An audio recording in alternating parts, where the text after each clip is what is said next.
The number of deaths in the United Kingdom have reached 578. It's an increase of 113, which I think is one of the biggest increases, one of the biggest daily increases so far. Let's go to Katie Spencer, who is in the Sky newsroom. And Katie, a sizable increase in the number of deaths in the UK. Sizable increase, as you say. These figures have just come through in the last few minutes. 578 deaths in the UK, 11,658 people testing positive within the UK for COVID-19. And actually, within the last few hours, the worldwide picture of the number of positive cases have come through, and that now has exceeded 500,000 people testing positive for COVID-19. Tests is something that has been spoken about a lot today. We know that Public Health England has given us a bit more detailed information about what the situation is with regards to testing for COVID-19 here in the UK. Professor Yvonne Doyle was speaking a little earlier today at the Health and Social Care Committee. They had a remote sitting with various experts dialing in to give their evidence so that it could be heard in front of MPs. And she was asked by the chair, Jeremy Hunt, why is it that the UK seems to be lagging behind countries like Germany, countries like South Korea in terms of people that are being tested.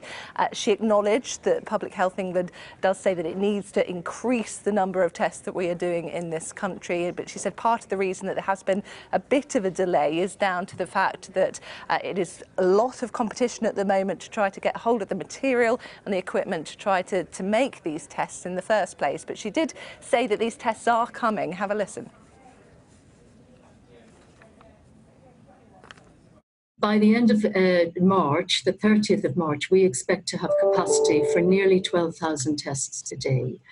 And by the middle of April, possibly a little later, we will be moving to 15,000 and 25,000 by that date, by the middle to the end of April. And then behind that, there is a plan, and we'll have heard it preceded on the media, for 1 million tests, which people can do themselves, on 1 million tests for members of the public.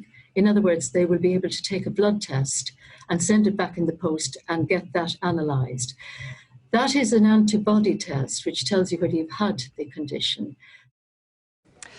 Another big talking point today has been the lack of personal protective equipment for NHS workers on the front line. And actually in this same committee hearing, the British Medical Association went into some detail about the pressures, the stresses that many of its members are under at the moment, feeling like they don't have the equipment they need. And it says that actually the advice it's received is that GPs and community nurses, if they want some of this protective equipment, it's been advised that actually they should consider buying it themselves. One bit of good news that we are hearing in the last hour as well that we should say, we know that call went out for volunteers to help with the NHS in any way that they might need in the coming weeks.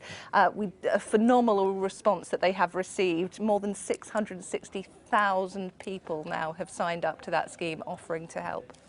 And just, I mean, on trends on the UK deaths, very difficult, isn't it? Yesterday, some people drawing optimism from the fact that I think it was 28 deaths, now 113, very sizable today. Yeah, I mean, these are figures that are changing every day, and it's something that is hard to draw too much into, because we know that we have been warned that in the coming weeks these figures will be rising. But certainly it is a substantial increase. 578 deaths, 11,658 people testing positive within the UK.